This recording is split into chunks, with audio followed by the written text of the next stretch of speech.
Hello everyone, it's Fern here with a slightly different video to normal today.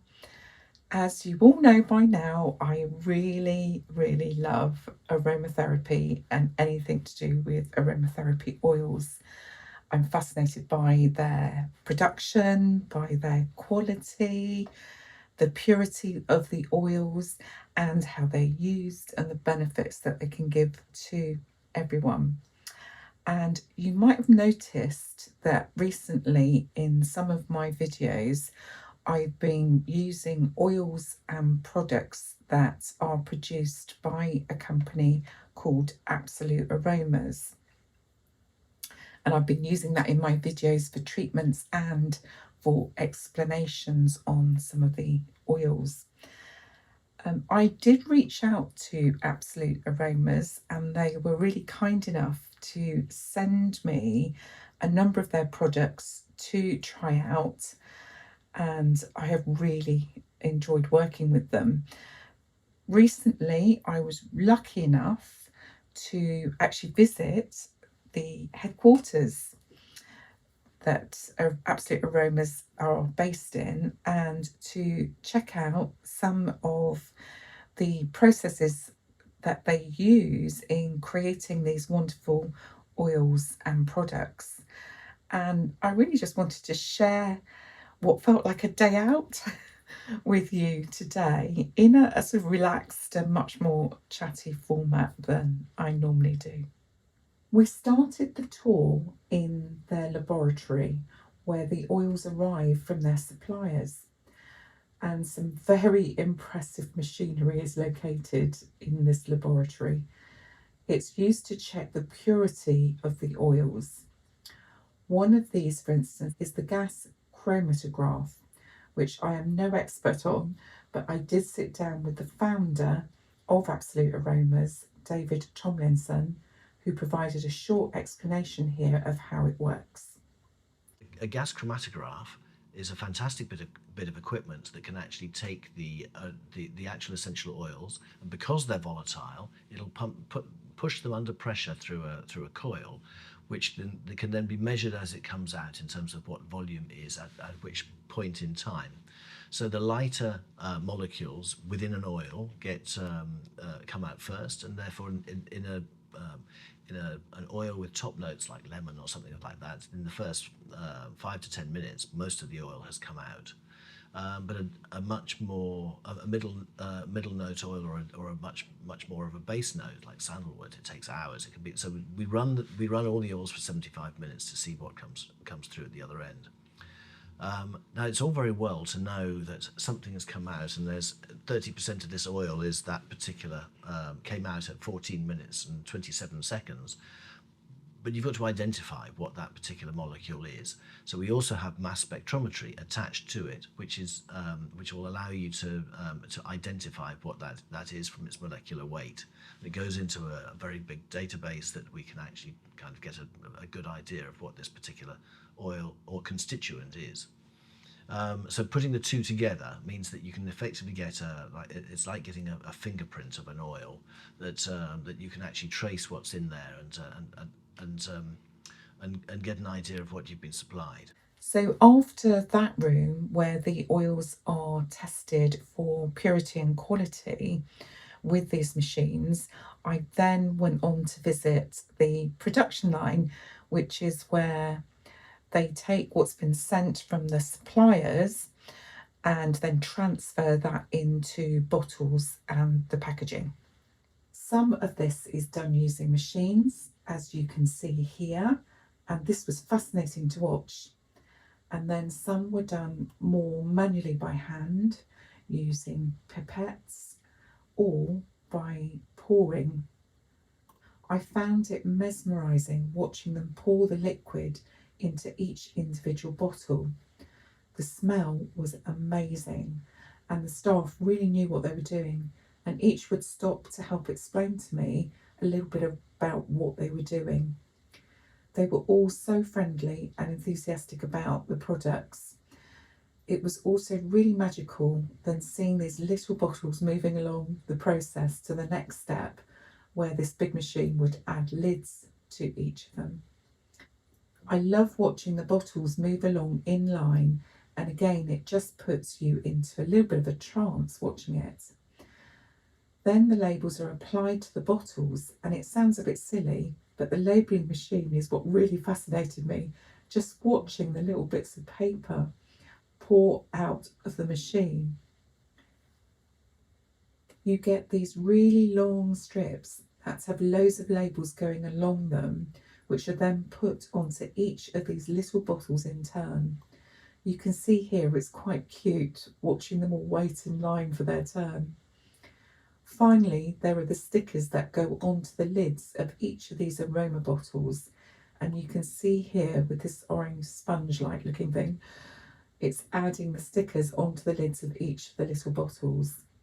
Then these were packaged by hand to each of the orders into their various boxes by the staff members. I then stepped into an enormous warehouse where all of their products are stored. The scale of and the height of these shelves was amazing, with rows and rows of barrels and boxes and all sorts of other items.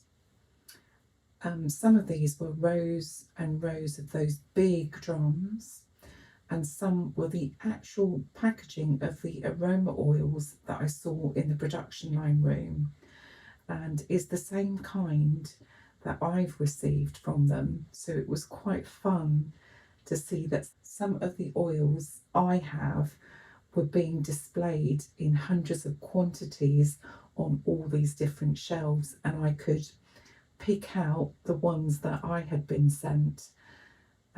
Totally fascinating. Then, one whole section that stood out to me was a kind of salt area. So there was Himalayan salts there and Epsom salts, and I got to see the salts being churned in these big churners and mixed with oils for the various blends they have to offer. It was absolutely mesmerising to watch this and watch the churner spin around and around, and very hard to, I wish it was smell-o-vision. The smell was amazing, as was the sheer amount of salts that were actually in these machines. These salts are usually used for a luxurious kind of bath to soak away stresses of the day and indulge in pure relaxation. But you never really think to see how they originate here to make those tubs of salts we see on the shelves in the shops or the stores. These salts are then bottled back in that production line room that we were talking about earlier. And again, it's just so much fun seeing them move along the machines with so many bottles of them filled with these salts. I saw and spoke to one staff member who was pouring the salts into the bottles by hand manually, which was amazing that there's this cool mixture of machines and then the human touch as well. I've used these salts myself in the evenings and find them very therapeutic, and the smell is just so relaxing and really helps me to de-stress. So it was actually after this last look in the warehouse that I then went to speak with the founder of Absolute Aromas and asked a few more questions about the process in general. So I'm just going to insert the clip of my time with him where he talks in more depth about the testing process, the testing machines, suppliers, and other details about the business in general, which I found very insightful. The whole point of of something like a fragrance or a flavor is that it needs to be consistent. So there are labs and chemical techniques that are specifically designed to make a product the same as last year. So they're playing around with these things to get a consistent aroma or a consistent fragrance.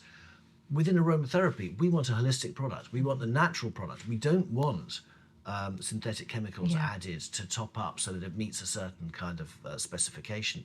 We want the natural A product. pure. We One, want yeah. purity and quality. So if you were going to buy a bottle of wine, for example, you'd be asking, what sort of wine is it? You'd want the you'd be what country of origin is it? What grape variety? You're not saying is it pure. I mean, we've had all those stories in the past about Blue Nun and antifreeze and so on, rumours back in the sort of the 70s. But generally, we're not worried about purity on wine. We're worried about quality. Whereas with essential oils, we've got both. We want quality and purity. So that's the first machine. That's the gas chromatography mass spectrometry. But actually, we wouldn't even put an oil in there unless we're reasonably sure that it hasn't been adulterated already. So, for example, if it's been adulterated with a vegetable oil, an essential oil is volatile by nature, so it evaporates, whereas a vegetable oil doesn't. So if you put that vegetable oil into the coil, it wouldn't come out. It would get stuck, and it would mess up our coil, which is they're very expensive, and it wouldn't give a true reading. So the reading you do get would just be analysing the volatile part, and so you cannot pick up a vegetable oil from that reading. What we tend to do is we do a very simple test at the beginning. So this is before it goes Before it even near goes there. into Okay. the GC, we'll put it on a little bit of blotting paper and see if it evaporates. If it doesn't evaporate, it doesn't even make it to the machine. Right. And we have had lots of products that don't go into the machine because they've got vegetable oil in them. Right. So we had vetiver, which is expensive and thick with 10% castor oil in there. It's that. Now, if you think of what you're doing with these things, if you're using them in a room spray and you've got some vegetable oil in there, it's not going to evaporate. No. If you're using it to clean something, it's not going to evaporate. So not only are you not getting the pure natural product, we've been conned along the way to increase somebody else's profitability, but we've also not got the product that we need. So there's all sorts of things going on all the time that we've got to be very, very careful of. That's our job. That's what we do. We're probably the only aromatherapy company in the UK that does that. Flavors and fragrances houses do a lot of this, but not usually aromatherapy. So we're quite proud of our lab from that perspective. I mean, the oils definitely. I've been working with them for quite a while now. They're just wonderful, and I think that is the result of your testing. I like to think that we know what we're buying and we know who we're buying from. But even really good suppliers that we trust, you trust and verify. You still check. Yeah, We still have to check every single one, and we still find anomalies now and then. And it's difficult. You then say, "We've just found this in your oil." Is it? Oh, I don't know how that got there, but so we don't. It's difficult. You don't want to cast too many aspersions, but we're trying desperately hard to make sure Yeah. that people send us only their real product, and that we know what we're buying. We have other machines as well, so we're testing for we've got a polarimeter, and we've got optical rotation, specific gravity, and so we've got various other measurements as well that we can pick up differences. There are standards and so on. They're quite broad, some of those standards, but if you've got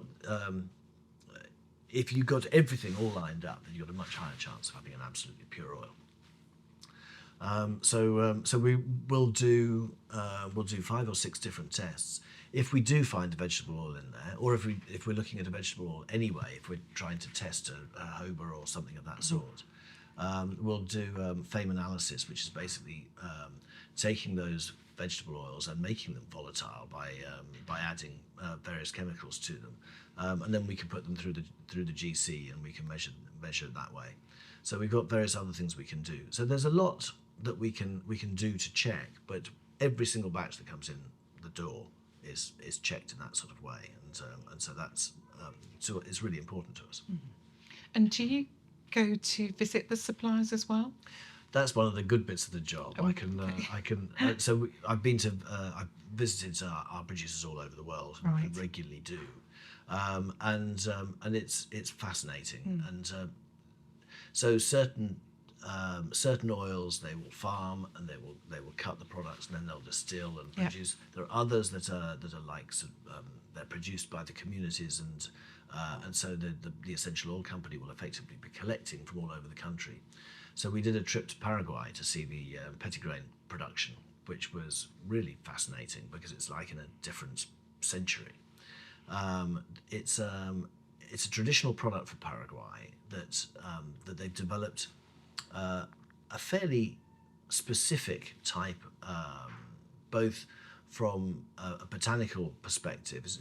So petitgrain comes from the twigs and leaves of the bitter orange tree. You can also get neroli from the orange blossom of the bitter orange tree, and you can get the actual fruit itself, so bitter orange oil. But in Paraguay, they don't leave the trees to flower and fruit. They will grow to about 5 or 6 feet, and then they'll cut them right down to the ground, and just have the twigs and leaves. So there's no kind of big trunk to cut down or anything like that. It's just light growth. And what's these are local farmers all over the country who could be growing sugar cane and various other products as well.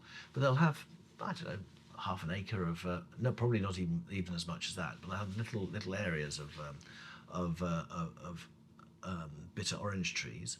And what they love about it is that they can crop it at any time. Whereas with sugarcane, for example, when it's ripe, they have to cut it, and then everybody else is cutting theirs at the same time, and the prices go down. It's the kind of classic way. There's a glut of everybody has it at the same time. Whereas with the because the bitter orange tree is just growing voraciously, if that's the word. After 3 to 6 months, they've got a lot of extra growth, and they can cut it at any time. So if they've got a wedding coming up and they need some cash, they'll go and cut their petitgrain, and there'll be very basic stills. And so one person out of 10 of these farmers will have their own still. They're wooden stills. They're sealed with mud. They're using the old petitgrain, the spent petitgrain as the fuel to sort of heat the fire. And so from the way this is produced is just so basic. It's fantastic. But it produces presumably the really high quality that you're after. Well, what's fascinating about it is that it comes off, and what I speak some Spanish, so I can actually speak to the people that are working and the farmers and so on, which was lovely. And they said, "Why are you buying this horrible stuff? What's the point of it?" And I was trying to explain this goes into expensive perfumes and brands that are extremely highly regarded worldwide, but they haven't yet been cleaned up. And so what the essential oil companies in Asuncion, in the capital of Paraguay, would do is collect this from lots of little producers, and will then clean them up and filter them and take out all and aerate them and take the sulfurous notes from the still out, and then you have a lovely clean aroma. But the people producing it probably never smell that, and certainly don't smell what it goes into, and so they're just baffled as to why people want to buy it. I think it's lovely, really. But so the companies will go and collect the oil from all these producers all over the country, and then group it up into bigger quantities, and take it back to their distillation facilities, and then clean it, And hopefully arriving here. and then we can get sorry, that's a bit of a distracting noise in the background. Well, once they've tested it, then we can get a sample, and we can say yes, we like that, Yeah. or we don't. So we can get a pre-shipment sample, and we tend, if we're getting a big batch, then we'll get pre-shipment samples. But we tend to be working with the same producers year after year, so we now trust them enough know to say them, send it, yeah. and we'll test it on arrival. If it doesn't sort of meet our standards, we'll let them know. But generally we're pretty pleased. I think I'm going to run out of battery. So can I just say thank you on behalf of aromatherapists for all the quality of your oils? Well, I think this Absolutely. the issue is that as a consumer, you can't do these tests. You're No. smelling off a smelling strip or whatever else, and you can't go and test it like this. So Yeah. we're doing it for you. So no, it's I know I was saying earlier, I did a video recently where I'd bought deliberately some fairly cheap oils, and I just couldn't work with them. They were just awful. Actually made me feel quite ill.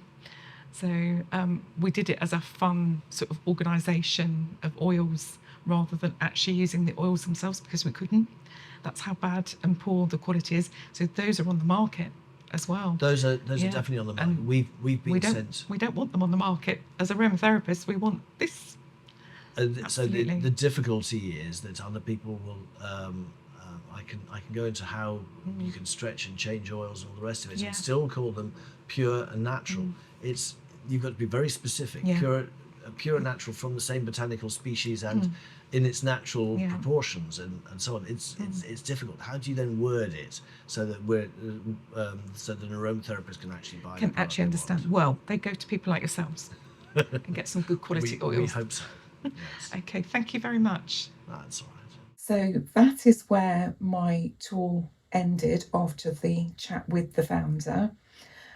This was a totally fascinating experience and has again re energized and re stimulated my fascination for anything to do with aromatherapy.